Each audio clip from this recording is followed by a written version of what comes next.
Кропотливый труд мастериц войлочного ковроделия привлекает внимание каждого. Будущие учителя и воспитатели с интересом следят за движением рук учениц Зайнаб Зараховой. Кто-то даже хочет всерьез заняться ковроделием.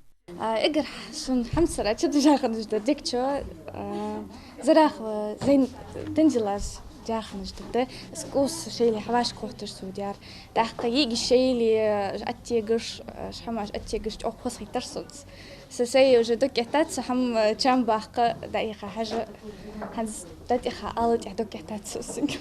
Теория и практика на фольклорном уроке тесно переплетаются, как и орнаменты на коврах. Рисунок на полотне – дело тонкое, потому большое внимание уделяется для начала символике, которую хотят изобразить. Вдохновляются мастерицы орнаментами в старинной рукописной книге.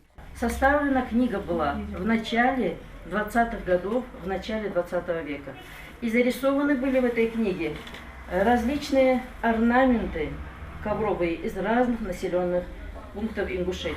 Прежде всего из Джайрахского ущелья и тех сел, которые были наиболее многочисленными. Это Ангушт, Ахкиюшт, Шолхи, Мочхиюшт, Буру, Нясри, Няср, Вокзал, Тоюшт. То есть все они записаны так, как они тогда звучали.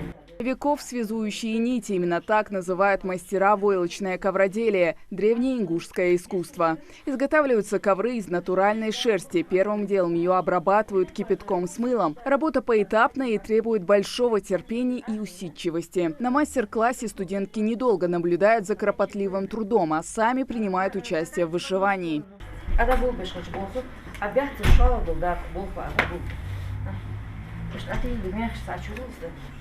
Не забывать свою историю, обычаи и культуру. Многие годы этнограф Зайнаб Зарахова занималась исследованием орнаментов и тонкостями ингушского войлочного ковроделия. Признается, рада, что может передать хотя бы малую часть накопленных знаний и навыков.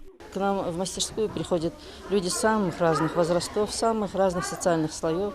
Это и школьницы, студенты, это уже руководители учреждений. И это обязывает к большей ответственности. А уж такие вот встречи со студентами для нас стали как бы регулярными. Проходит лекция и мастер-класс в рамках всероссийского фолк-урока. Это одно из просветительских направлений акции «Культура для школьников». Цель проекта – популяризировать культуру народов, воспитание нравственного духа и патриотизма.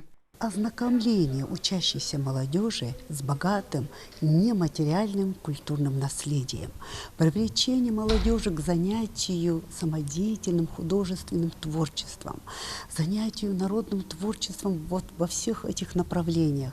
Так как известно, народное творчество оно собирается по крупицам, оно передается из поколения в поколение. И именно народное творчество возвращает нам нашу национальную память, возвращает нам национальное самосознание. А завершается фолк-урок награждением воспитанниц мастерской. Им вручают грамоты от Республиканского дома народного творчества за большой вклад и популяризацию декоративно-прикладного искусства ингушского народа. Просветительская акция проводится до конца марта. Хава Гайзикова, Магомед Дидигов. Новости 24.